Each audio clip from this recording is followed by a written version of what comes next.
Humingi naman ng tulong si DPWH Secretary Vince Dizon sa mga dating kalihim ng DPWH para ayusin ang kagawaran. Sa kanyang pakikipagpulong kina dating DPWH Secretary Rogelio Singson at Jose de Jesus na pag-usapan ang katiwalian sa departamento at kung paano ito masusugpo.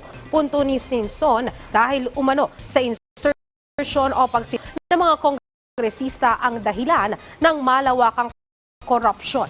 Approved naman kay Singson ang hakbang ni Secretary Dizon na pagbitawin sa pwesto ang top officials ng departamento. At sa kabila ng kontrobersiya, positibo siya na marami pa ring natitirang tapat at matitinong lingkod sa DPWH. Sinabi naman ni Dizon na target din ng kanyang pakikipag-usap sa mga dating public works officials na isa-isang matukoy din ang mga bugok sa DPWH at panagutin ang mga ito.